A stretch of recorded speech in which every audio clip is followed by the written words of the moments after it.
So we often hear the term ADD, or attention deficit disorder, but as a medical condition, that term has not existed since 1994. Young children especially exhibit those characteristics.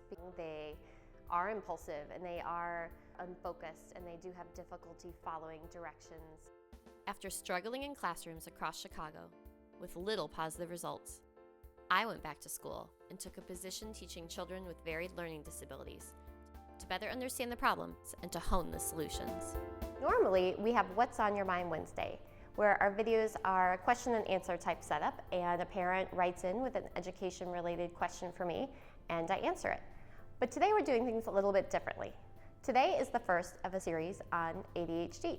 I've definitely heard of people using the term ADD very casually. I actually have a cousin who's a student at DePaul, and she has diagnosis, and she referred to it as ADD. And I thought, this is somebody who actually has a diagnosis recently and still refers to it by this old term. So whoever did the diagnosis didn't really sit down and explain, what this means. So the official term is now ADHD. So it's attention deficit hyperactive disorder. And within that medical definition, there are 3 subtypes: the inattentive subtype, the hyperactive subtype, and the combined subtype. There are also differences in the way the brains of people with ADHD release and reload neurotransmitters. Neurotransmitters are chemicals in the brain that regulate the brain's function.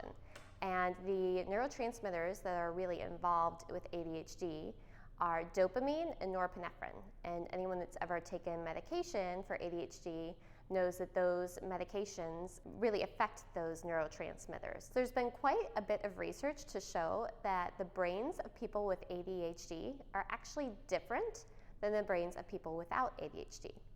So one example of some research that's been done is they have a control group of adults that do not have ADHD, and then they have a group of adults who do have ADHD, and they ask everyone to participate in these tasks that require concentration and focus. And they have found that the people with ADHD actually have a 10% decrease in brain activity, mostly in the prefrontal cortex, which is the area of the brain that is mostly responsible for planning and problem solving and inhibiting impulses. If we measured their attention spans, that the population would fall kind of on a bell curve. So over on one end, you have the people that have great attention. They are always focused on things, even if they're kind of boring, yet their attention is flexible and they shift and do something else when the time calls for it. But they really have a strong ability to focus and pay attention and follow through with things. Then in the middle of that kind of bell-shaped curve, you have most of us. You have about 60% of the population. Most of us fall into this little section, and our attention is average.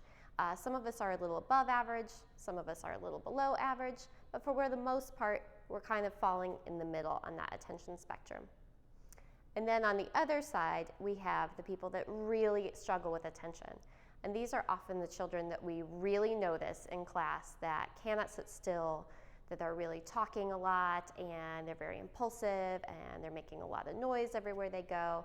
So those are the people that it's pretty obvious that they have some challenges with their hyperactivity and with their impulsivity and possibly with their ability to focus as well. If you like this video and found it helpful, please leave a comment, like it, share it, head over to our YouTube channel and subscribe, as well as head over to learningdecoded.com and sign up for our weekly newsletter.